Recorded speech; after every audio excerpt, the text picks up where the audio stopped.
Second. Awesome. Thank you so much. All right, we're back. So my name is Krista Beebe, and again, I'm a director here with TNTP. I realized earlier that I didn't introduce my team that's here with me today. So just real quick, I wanted you all to know that we have a few other folks from TNTP. We have Stephen, who is helping with logistics and behind the scenes and all of that today. We have Katrina, who is monitoring the chat. So if you put something in the chat, she will make sure that I hear about it. And we have Elizabeth, who is going to be dropping helpful little links in the chat for you to click on to access some of the resources today. Just wanted to make sure you knew who all was behind the scenes with us today. So if you are watching this video, this is our session on grade appropriate math assignments. You'll want to make sure that you have completed the first opportunity myth training session before you're doing this one. So if you haven't done that, stop this video and go back and watch that one. Everybody who's here with me live, welcome back. Thank you for your great participation in that first session. This is going to kick off our first of 2 math content specific trainings in our series. So we're going to spend some time digging into how can you identify whether students have access to grade appropriate math assignments. And we're going to use a math student work review tool that was developed from the opportunity myth. We will use that and what we learned from the last session to start digging into some actual math assignments to determine if they're grade appropriate. When you leave this session, you'll have a few extra tools that could help you to think critically about the work that you're putting in front of your own students and how that aligns to STEM career possibilities. So again, just as a reminder, we have the same session norms that we had last time. Just remember to commit to being fully present. I have so appreciated the participation in the last session. In this session, I promise you're going to have more time to interact with each other through breakout sessions and really kind of dive into this work. That will help us to all be more engaged in our learning and again, continue to have that growth mindset. There are going to be things here that are going to challenge some of your thinking. Some of your current beliefs might be validated throughout this process, but whichever it is, you want to make sure you just keep an open mind and be prepared to learn and grow. A quick reminder, session is being recorded so that our asynchronous folks will be able to access this session and participate in the learning with us. You'll want to make sure that you are muted. Everyone did a great job in the first session on that. No random dog barkings happened, so that was great. And again, we'll have a space for questions at the end. All right, so Elizabeth is going to drop this link in the chat for you. You are welcome to use the QR code with your phone. You can click on the link that's in the chat, but not the link that's on the screen on the slide. So this will give you access to a Google folder, a resource folder, and you're going to want to go ahead and click on that so that you can get access to it because we'll be using those resources for this session.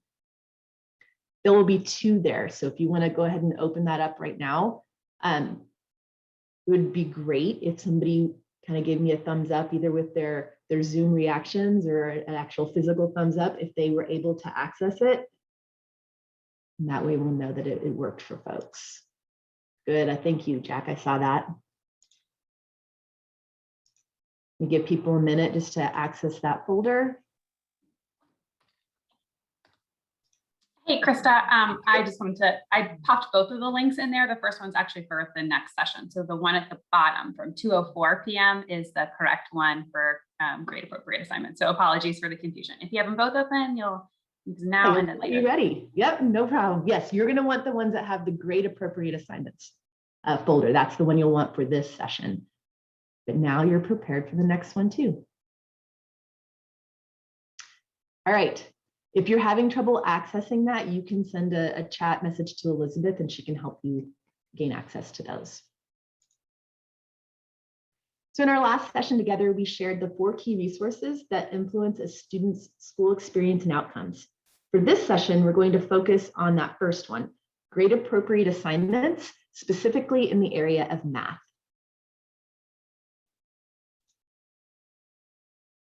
So in our study, we found that kids spent most of their time on assignments that were not grade level appropriate. And we heard from some folks in the first session that, yeah, sometimes that does happen, right?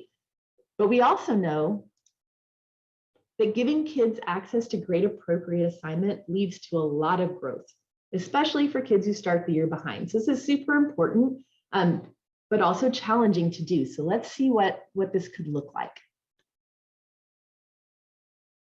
So if we think back to the example from our first session of those two very different fraction assignments, how we know that it's important to do this, but how do we ensure that we're giving kids access to grade appropriate assignments? And how do we ensure that they're getting the opportunity to engage in rich learning experiences like the fraction modeling assignment, where kids were given the opportunity to develop a conceptual understanding of fraction equivalency, versus the kids who were taught a procedure to get an answer, right? What do we use to help us figure out if we're giving kids the experiences that they need to be successful? That's what we're going to dive into today. So in this session, we're going to use the Tennessee Best for All tool, which you may have some experience with, but we're going to use that to help us focus in on and figure out what is the appropriate content that our kids should be looking at and interacting with. We're going to become familiar with TNTP's math assignment review protocol. And then we're going to practice using that tool to assess focus, coherence, and rigor alignment of a few different assignments. So this session will be less of me talking and more of you getting to interact with the tool and doing some practice with your peers.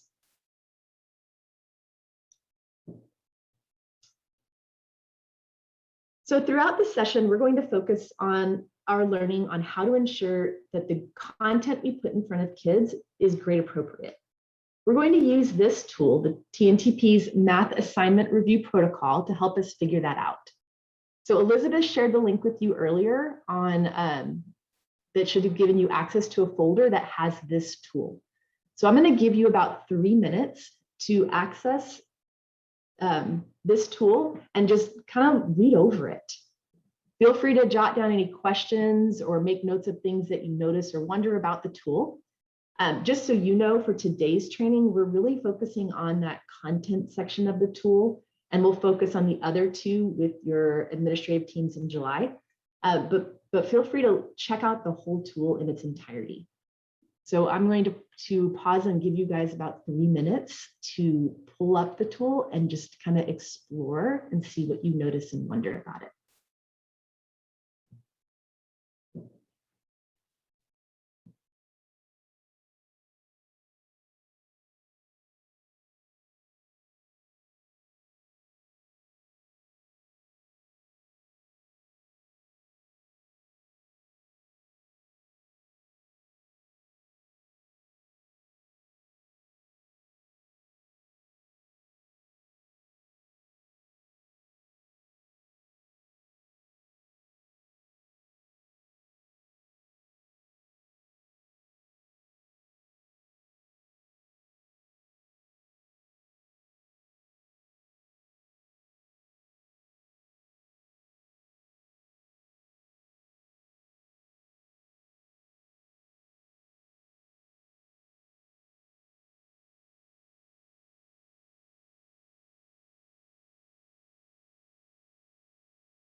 Okay, so hopefully you had a chance to kind of check out the tool and jot down anything that was interesting or that you may have questions about regarding the tool. So if you did jot down some questions, hold on to those for right now. we may address your question throughout the training, and if we don't, there'll be time at the end to ask questions. So as you're looking at the tool, you likely noticed that it's organized into 4 sections: content, practice, relevance, and student performance. We're going to start with the content section and walk through it and then practice with it. I want to highlight that the purpose of this is not for you to become an expert at using this rating tool, but rather to give you a tool that you can use to guide your thinking about the content and the assignments that you give kids. So don't need to be an expert rater. This is just a tool to guide your thinking.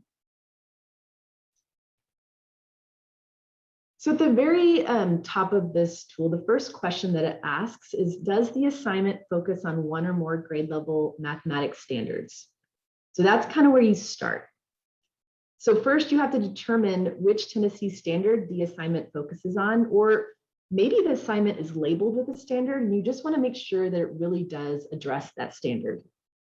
This is where the best for all tool will come in handy, but before we go there, let's take a look at the rest of this. So when you're thinking about answering this guiding question, consider whether the task is only comprised of grade level standards, or if there's standards from other grade levels, or even maybe some non-grade level standards that are being addressed. If you're looking at an assignment that has multiple skills on it, you should align every question to the appropriate standard and determine which percentage of the questions are aligned to grade level standards before rating this question. So again, not going to become master raters, but that's just to highlight that if you have multiple questions, you're going to want to check them all out to see if they align with the standards. So when you get to this piece and you're wanting to answer this question, you can rate it in 3 different ways. If you see that the assignment that you're looking at has all questions and tasks are grade appropriate, they're aligned to a grade appropriate standard, then you say, yeah, it is. But sometimes that's not the case. Sometimes you might notice that some of the standards are present, but then there's some questions that are aligned to non-grade level standards, maybe below grade level standards. So if that's the case, you would circle that, yeah, this is partially aligned. Now, if you're looking at an assignment and you notice that none of the questions are aligned to a grade level standard, then you would say no, like there's no opportunity for overall content to be covered that is grade appropriate. Now, if you're looking at an assignment and you say no, you're done, right? You don't need to really look at anything else about the assignment. If it's not covering, if none of the questions cover grade appropriate standards, then you don't need to go any further. If you were rating this assignment and you notice that you circled a yes or partially, then you want to really dive deeper to make sure that you have true alignment to the standards. And this is how that could look. So you have to really look at the questions and the task and determine, does it reach the depth of grade level standards?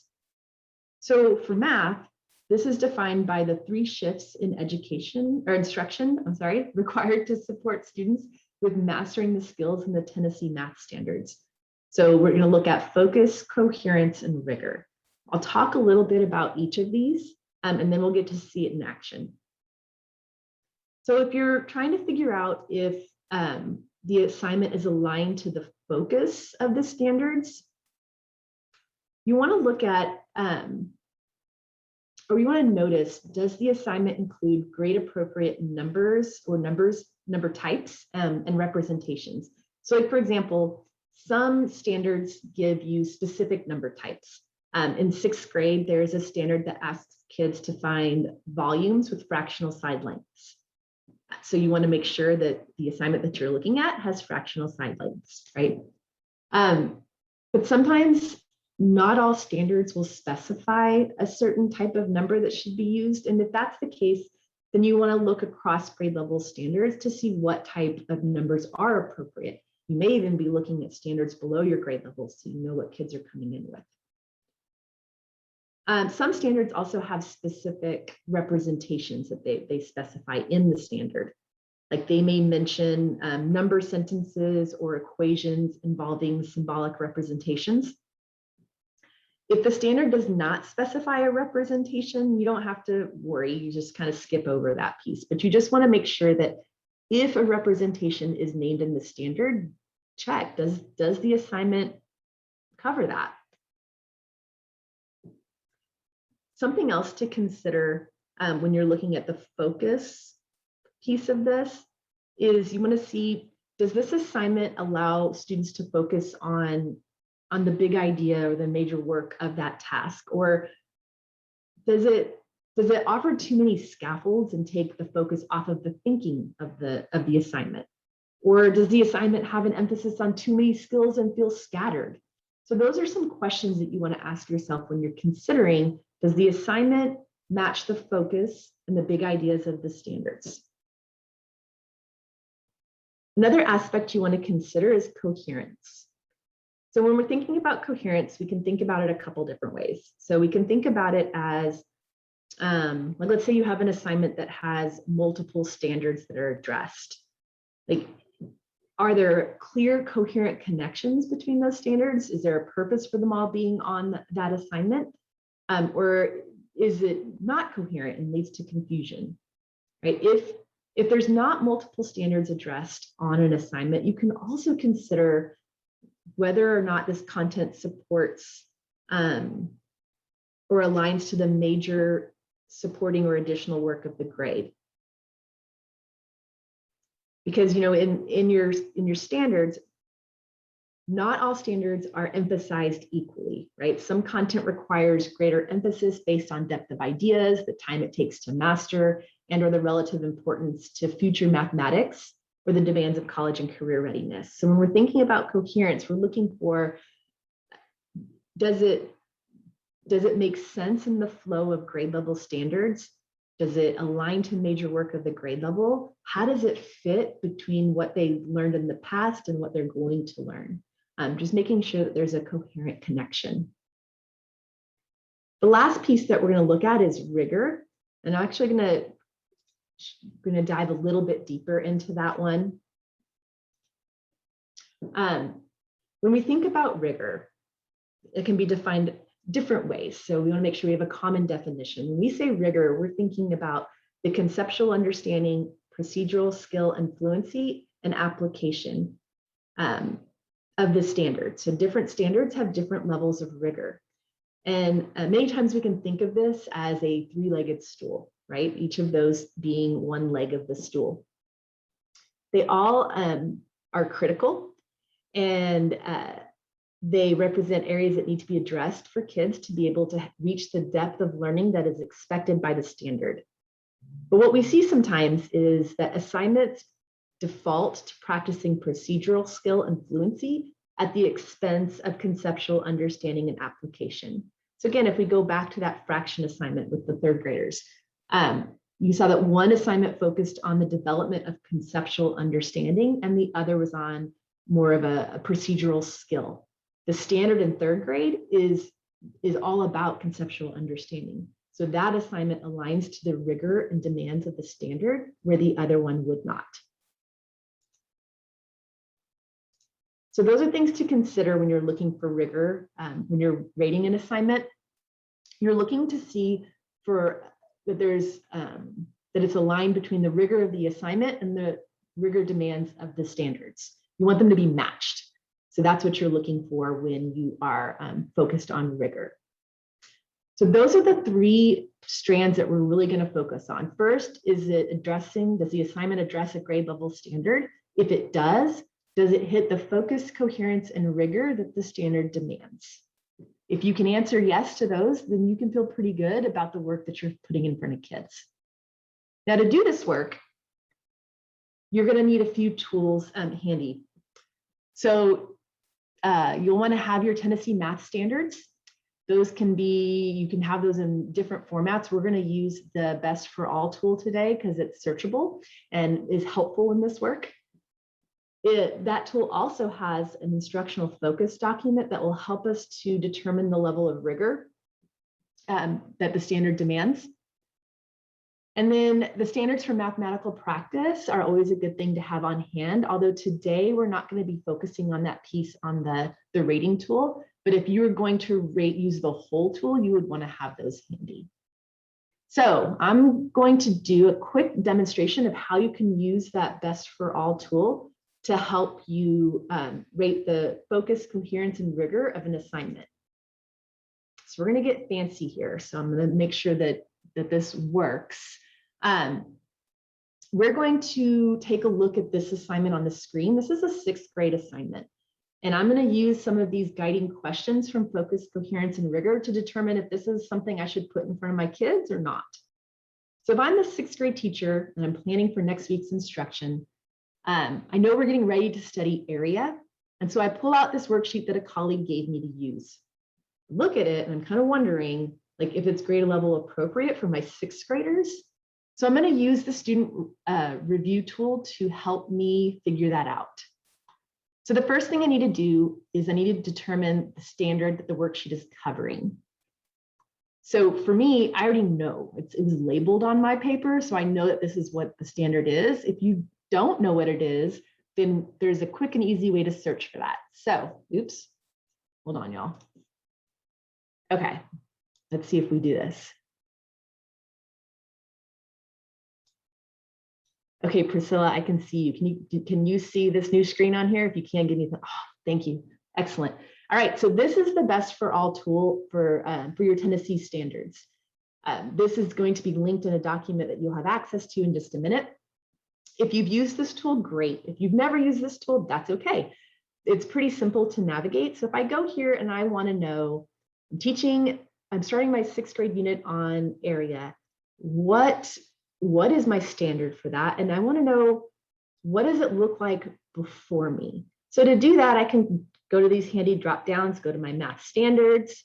I could select a grade level here, but I want to search area and see what happens. So when I do that, it pulls up for me the vertical alignment of area and how kids learn area before and after me. So I noticed from this real quickly, I can see that in 3rd grade, kids are introduced to area, and they are introduced to it in such a way that they're looking at the concrete representations of area with these unit squares, and they're finding the area of rectangles. Okay, so if I'm thinking about this document right here, this student worksheet, that kind of looks like a 3rd grade standard. But I'm going to keep digging and see what else is going on here. So if I scroll down some more, I can find out what they do in 4th grade. And in 4th grade, I see that the students are applying area formulas and are working with more abstract representations for area. So they've lost the little unit squares. So I also noticed that by 4th grade, they're multiplying 1 digit by 4 digit and 2 digit by 2 digit. So when I look at this assignment, I notice that this is a 2 digit by 2 digit problem. So I'm still not feeling super great about this, but I want to see what else is going on. So in 5th grade, I start to notice that they are working with area with fractional lengths. So I'm already still not sure, because this is all whole numbers, it's 2 digit by 2 digit. I'm not sure this is going to meet the demands of my standard. But when I get to the 6th grade standard, and I see that, okay, so in 6th grade, my kids are expected to find the area of a variety of shapes, such as triangles, special quadrilaterals like parallelograms, and other polygons. I notice that the only shape that's on here is a rectangle. So again, if I'm answering this question, that very first guiding question, I can't say that yes, that this is fully aligned to the standard, but I can't really say no yet either. This is partially aligned because they do have to find the area of quadrilaterals. So that is partially aligned to my 6th grade standard. So I'm going to do a little bit more digging and see, does it align to the focus, coherence, and rigor that my standard demands? So to do that, I'm going to think about some of the questions here for coherence. So on our tool, if there are multiple standards that are addressed on the worksheet, I want to see if there's a coherent connection between them. When I look at this worksheet, it only has one standard, so I'm not going to worry about that part.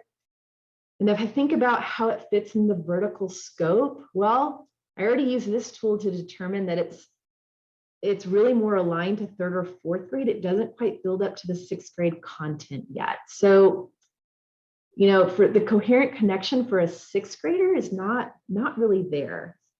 So I don't have the focus. I don't have the right numbers. I don't have the right representations because this is very, it's very concrete, more like a 3rd grade level, and that the coherence piece isn't there. So, you know, I'm going to keep checking though. I'm going to look at the rigor of the standard. So when I looked at the standard for this one, go back up here, I see that they are supposed to be composing polygons into rectangles or decomposing them into triangles, and then know and apply these techniques in the context of solving real world problems and mathematical problems. So it's not looking super good for alignment to rigor either. There is one area though that I can check if I really want to see what rigor looks like on this standard. If I click on it, I get some more in-depth information. So on here, I can see there's an alignments piece, which could help me out, but there's these instructional focus documents. And within those, it gives me some good information about what a high level of understanding looks like in that grade level. And so when I look at these, I notice that they are they're going to be finding the area of triangles and quadrilaterals, and they're going to use those they're going to use those to help them figure out why some area formulas exist. So for example, if they're putting together 2 triangles to create a rectangle, it helps them understand why the area formula for a triangle is what it is, right? So when I look at my assignment, it's not based on conceptual understanding. All of this is the conceptual understanding piece as to why these area formulas work. And the assignment that I was going to put in front of my kids, it doesn't do that. There is no composing or decomposing of shapes. So it's not going to help them to see why that formula works. This assignment, if I go back and I look at it, it really only is for calculating area. So that's a procedural skill, not a conceptual understanding skill. So not looking super good for my assignment.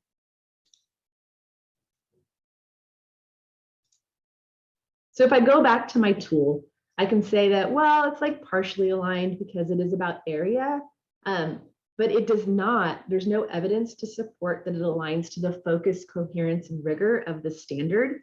And so overall, I would have to say that this assignment provides no opportunity for kids to engage in grade level content. So this is an assignment that I would choose not to use. Sometimes there's assignments that you can adapt, but this assignment I don't think is going to be worth me taking time to adapt. So I would find something else that would help my kids with that composing and decomposing skill. So that's how I can use my tools to help me figure out if I'm putting grade level content in front of kids. So now it's your turn to practice. So earlier in this session, you opened a materials folder that had the rating tool and some assignments to practice on. So this piece right here is the where you'll find your sample assignment. So this is one of the documents that was in that folder. You'll notice that there is a place for a 6th grade assignment, 7th, 8th grade, and really that's an Algebra 1 assignment for you to practice rating on. There's also a link to the TNTP student work review tool and for the Best for All central tool. So all of that's in there for you. So your task right now is to figure out which one do you want to rate? Which one do you want to practice on? Stephen's going to be putting some breakout rooms out there where you will get to choose. Do you want to do 6th grade, 7th grade, 8th grade, or Algebra 1? When you get to your breakout room, you guys can work together to explore how to use that tool, the rating tool, as well as the best for all tool to be able to determine if your assignment is grade appropriate. At the bottom of each of these sample assignments, there's a little link that will take you to the ratings themselves so that you can see, you know, how they were rated and the rationale for each one on the assignment, so your team can check your work when you're finished. If you finish early, you can always try out another grade level. So I'm looking at our time right now. And let's see, I think we'll give you about 8 minutes in your breakout rooms to give this a try and to see how it goes. So Stephen, do we have those ready? There they are. Oops, hold on, let's see. Oh, there we go. Yep, I see people joining them now. So go ahead and join the group that you want, and we'll pull you all back in about 8 minutes.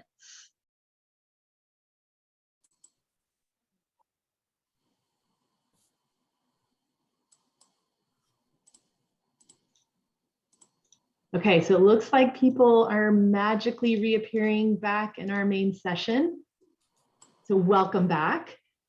So I hope you had a chance to at least start to dig in, even if you didn't get all the way through the tool. I hope you were able to play around with the Best for All online tool, as well as looking at these questions that are on this rating tool to think about the assignments that were in there. Now, you did have access to the ratings and the rationale, but all of the assignments that were on that document were all considered to be aligned. So they answered, you could answer the first question to say, yes, they were aligned to the standards, and yes, there was evidence that they met the focus, coherence, and rigor that the standard demanded. So this would be rated as a 2, which means it's sufficient opportunity or strongly aligned, right? There is a sufficient opportunity for that all the questions or almost all of the questions on the assignment reach the depth of the targeted grade level standards. We'll take questions at the end if there was anything that you noticed or wondered while you were rating with that assignment tool.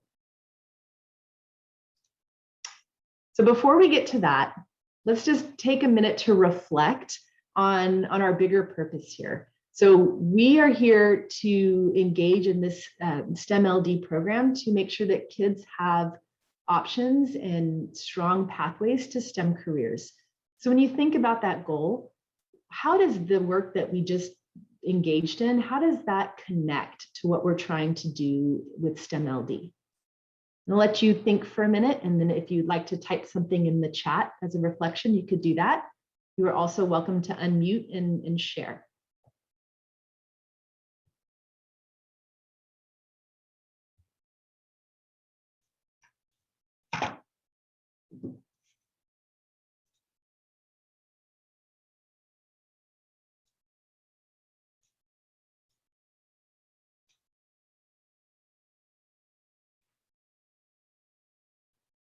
Right, so you've had a minute to do a little bit of personal reflection.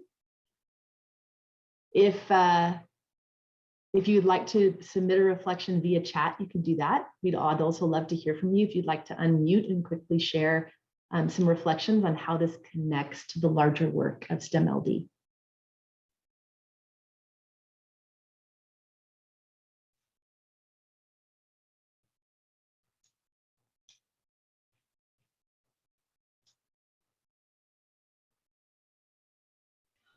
I'll try it. Kind of gives you a little bit of a guide to go through with this, as far as making sure that your assignments are appropriate expectations and level. Yeah, absolutely. It's definitely a guide to help you to make sure that you're focusing on that. Thank you for that. And Beth, you dropped something in the chat about that all students deserve grade appropriate assignments. And yes, thank you for that reflection. It'll make you more intentional. Absolutely. Anything else? Well, it's obvious looking back at some of the stuff where we had 71% of students were successful on assignments and only 17% were successful on standardized tests on those same standards. Obviously, there's a disconnect there between achieving those standards and our assignments. And this is the main premise of this tool, is to help us get those aligned better, and to maybe Yeah. get those percentages a little bit closer together. Absolutely. So yeah, that 17%, remember, was in reference to the amount of the assignment that was actually aligned to the standards. So you're exactly right. Like, this tool will help us to kind of close that gap and make sure that what we're giving kids is going to have the outcome that we want for them. We want them to be prepared.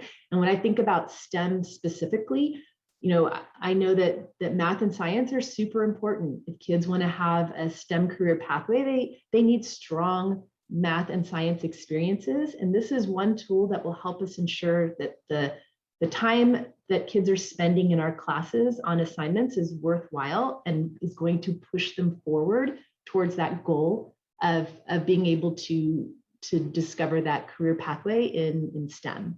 So thank you for those reflections. And I hope that work was helpful, that practice was helpful. We also have other, if this is something that you wanted to take back to your teams or your campuses, we have a site that has more practice where you can, the same type of work where the assignment's already rated, and you can look and see what makes it weakly aligned, partially aligned, or strongly aligned. And we'll also I'll have a one-pager for you guys at the end of the very last session tomorrow that will have some more of these links. So don't worry about frantically copying this down if this is something that's interesting to you. Before we close though, I wanted to share what's coming up next, which we talked about in the other session. We're going to take a quick break and then jump into the strong instruction in the math classroom piece. And this is your survey for this session. So remember, you want to do these surveys at the end of every session, even if you are asynchronous, so that you can get the credit for being here today. So while people are doing this survey, if there's any questions that you had regarding the tool or the experience of rating an assignment, this is a great time to ask. If it's something that you'd like to email me and I can send you a response at a later time, my email address is on the screen as well. Once you finish the survey, and if you don't have any questions, please go ahead and take a break, and we'll come back in about 14 minutes for our next session.